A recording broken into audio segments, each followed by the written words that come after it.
Вот так сейчас выглядит дом, в котором я прожила больше 60 лет. Моя семья поселилась в этом дворе в 1959 году. Это было очень комфортное место. Это центр города, он был близок ко всей инфраструктуре, школы, дворцы пионеров, театры, библиотеки. Нам всем здесь было очень комфортно.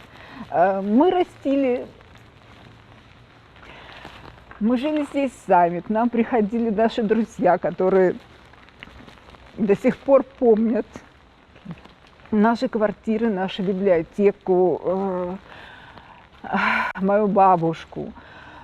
Мы потом растили здесь своих детей, которые ходили в музыкальную школу, музыкальную десятилетку, ходили в 27-ю физико-математическую школу, которые заканчивали университет и заканчивали консерваторию. То есть это была яркая, насыщенная, комфортная жизнь. Парадокс в том, что этот парадокс не единственный, касается не только моей семьи. Безусловно, большая часть украинцев попала в эту же ситуацию, находится в такой же ситуации. Мой муж россиянин, он родился в Подмосковье. Наши ближайшие родственники живут в Москве. Когда случился этот ракетный удар, я не помню, они нам позвонили, думаю, что они нам позвонили, то есть им сразу было все известно. Но на наши комментарии они сказали: ой, нет, все не так однозначно. Ну вот с этой неоднозначностью мы и живем, они тоже как-то живут, а мы иногда приходим на руины нашего дома. То есть нам повезло. Всем, кто здесь оставался в момент ракетного удара, практически всем повезло. К сожалению, погиб молодой парень, отец двоих детей, который тоже прожил здесь всю жизнь. И у них были перспективы вырастить замечательных детей в комфортных и уютных условиях. Но вот та самая крылатая ракета, которая сбила часть стены Дворца труда, и эта стена упала к нам под балконы, она решила наши жизни иначе. Что будет дальше, никто не знает. Где живут в настоящий момент хозяева квартир, тоже неизвестно. С некоторыми соседями своего подъезда мы созваниваемся. То есть все здесь, все пытаются как-то решать свои жизненные ситуации.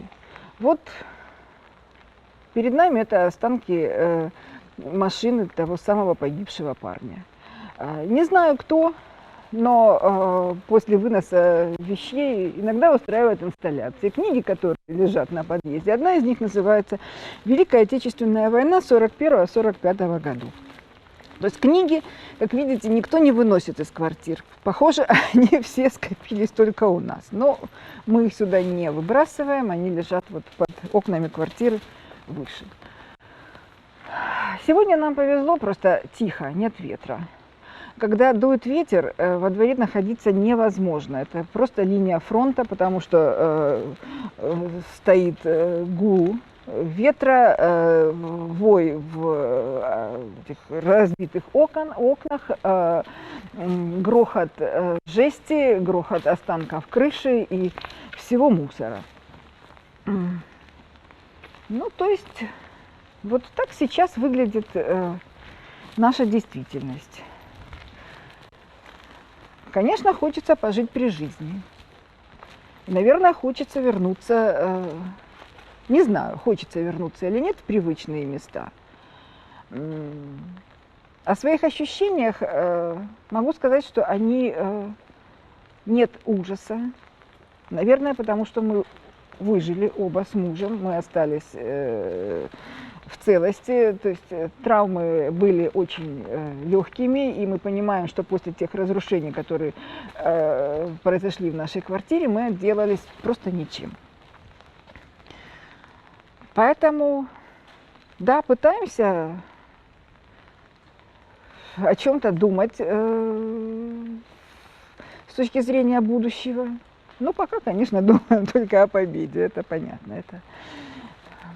Это естественное состояние для всех жителей Украины. И даже стоя вот здесь, среди этих руин, все равно думаешь о победе. Но в будущем жить не получается. В будущем жить не получается. Это очень большой кусок, который просто выгрызли из нас, из нашего, прежде всего, морального комфорта. Наверное, еще будут последствия этих психологических травм, не знаю. Когда мы попадаем в последнее время в ту часть жизни, которая осталась из прошлого, где-то за городом, на даче, у друзей, в целых помещениях, нет ощущения реальности. То есть для нас реальность осталась здесь.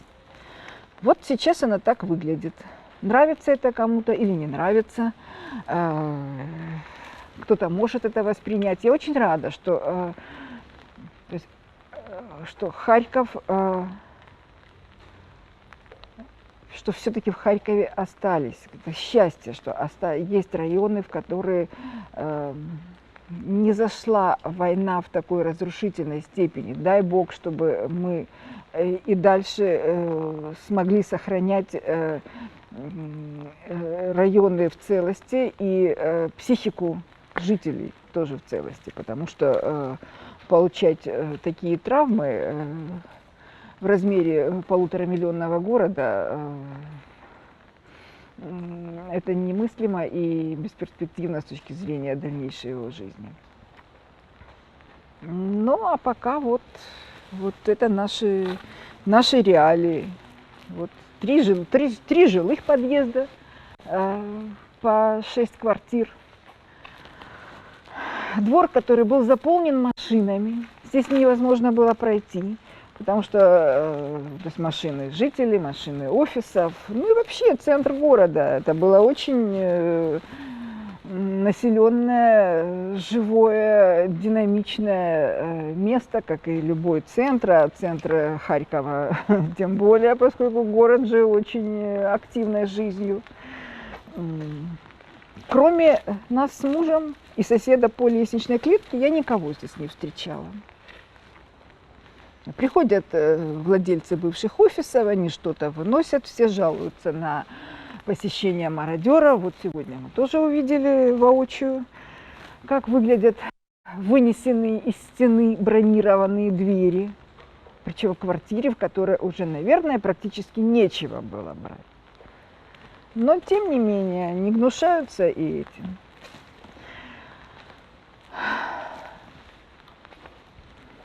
Так что, ну, такая не самая веселая прогулка, конечно, но хотелось бы, чтобы эти кадры увидели вот те самые пресловутые российские родственники. Хотя, как считает мой муж, до них все равно не дойдет. Все равно они не прочувствуют, не поймут и, возможно, даже не поверят. Я не знаю, что мне конечный итог, каким должен быть конечный итог того, что они это увидят. Не знаю. Но хочется поделиться картинкой. То есть это был эпицентр счастья, комфорта и динамичной, очень перспективной жизни. Вот такую точку поставил, хотя я надеюсь, что не точку, поставил русский мир.